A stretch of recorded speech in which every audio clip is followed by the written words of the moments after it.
Welcome students.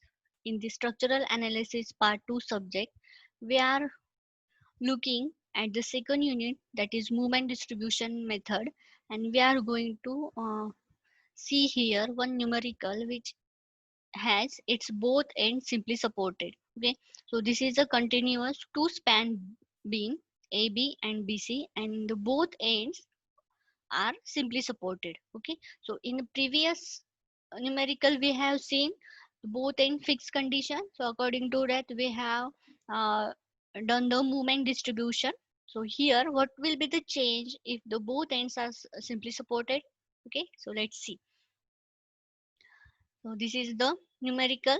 Okay, quantification, sorry, AB span is subjected to UDL of 30 kilonewton meter and span is 6 meter, and BC span is subjected to point load which is not exactly on its center. It is eccentric point load. Okay, 2 meter and 3 meter is the difference point. Okay, so the span is 5 meter and it is subjected to point load, eccentric point load of 40 kilonewton. So according to that we are going to find out the end fixed end movements. Okay, so what is the logic behind finding out this fixed end movement? We are going to assume this AB span as fixed, and according to that we are going to find out the fixed end moment. Similarly, we are going to assume this BC span as fixed support, and we are going to calculate the fixed end moments. Okay, so uh, fixed end conditions with a UDL. So fixed end moment is WL square by 12, and this is minus WL square by 12. Okay, so this movement is of anticlockwise nature for AB. Okay, so anticlockwise we are going to consider positive, and for BA movement this is a clockwise movement. Okay, so clockwise movement we are going to consider as a negative. Okay, so it is minus W square by 12. Okay, similarly this point load, uh, for this point load on BC span, the moment is PAB square upon L square. Just remember this, PAB square upon L square for BC, and for CB PA square B upon L square. Okay, so this is the fixed end movements when the point load is eccentric. Okay, not exactly on its center. Okay, so according to that we are putting the signs, and we have calculated the fixed end movements for AB and BC span. Okay, next step is distribution factor. We are going to make one small table of joints member. Okay, joint A, there is only one member emerging from this A joint, that is AB, and this is end. Okay, or this is simply supported, so that's why there is not any stiffness or distribution factor. Okay, similarly for joint C, and joint B is intermediate joint, and what is the quantification of this K stiffness? That is 3EI upon 4L.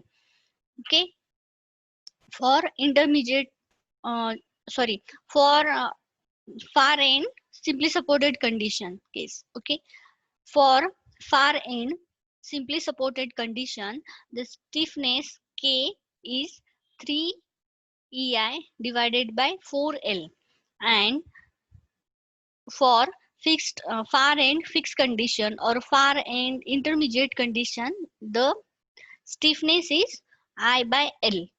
Okay, we have seen this in the first session, or in the first video of the moment distribution method. So EI is the same, so we'll put the L length. For AB span it is 6 meter and BC span it is 5 meter. According to that we have calculated this K, and this is summation of K. We are going to add up the stiffness of all the members at the particular joint. Okay, and then distribution factor DF is equals to K is the ratio of member stiffness to the joint stiffness. Okay, 0.40, sorry, member stiffness is, for BA, it is 0.1251 divided by 0.2751. Okay, I 275 I to 125 I. So according to that, we have calculated this distribution factor. Next step, and very important step, step number 3, this movement distribution. Okay, we are going to uh, divide the spans AB and then BC joint member. Below that joint we are going to put the particular members arriving at that joint. Okay, so this is, and distribution factor 0.45 and 0.55 for B joint. For C and A joint there is a dash. Then we are going to write the fixed strain movements according to their sign. Then we are going to calculate the unbalanced movement. Okay, now what is the, or just for this simply supported condition, if the ends of the member, or if the ends are simply supported, then we cannot distribute the moment. Okay, or distributed movement is zero for simply supported overhang roller conditions. Okay, we are going to transfer the movements only when that end is fixed, or that end is intermediate support. So uh, so let's see here.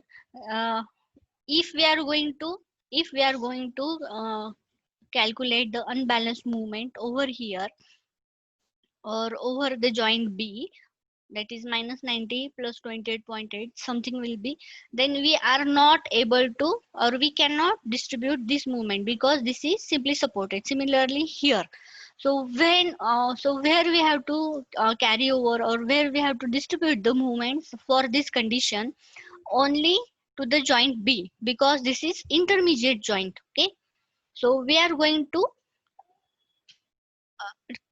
carry over, or we are going to distribute the movement towards the B joint from A or from C. Okay, okay, I think it's clear to you. So we cannot transfer because the ends are simply supported, and for simply supported condition we cannot transfer the distributed movement. Okay, so let's see what is the balance movement. Here it is 90, so we are going to distribute minus 90, and we have, and what is the next step? Once we have calculated the summation of movement, that we have to multiply with the distribution factor. But here in this case, AB member, it doesn't have any distributed factor, so 90 movement we are going to apply equal and opposite type of movement, that is minus 90, and we are going to distribute this minus 90 half, that is minus 45. Okay, then for this CB, it is minus 19.2, we are going to apply plus 19.2, and we are going to distribute half towards the joint B, that is 9.6. Okay, because this joint B is intermediate joint. Okay, then this is the carryover step. Okay, and then we'll do the summation of movement. So where up to where, or up to what point we have to calculate this carryover once this joint B gets balanced.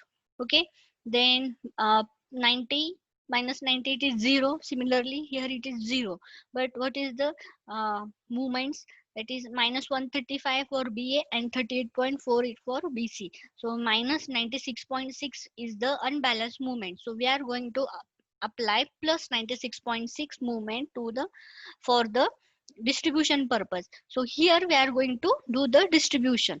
So minus 96.4, we are going to apply equal and opposite, that is plus 96.6 multiplied by 0.45. So here for the B joint we have the distribution factors. Okay, so we are going to multiply with 0.45 for BA and 0.55 for BC. So we'll write these movements here, and next step will be the carryover, but we cannot carry over this over here because it is simply supported. Okay, and we'll do the arithmetic summation of movement, and it comes as a 0 for all the members. Okay, now just or this is one check in the exam that how that we are going in a right way or wrong way.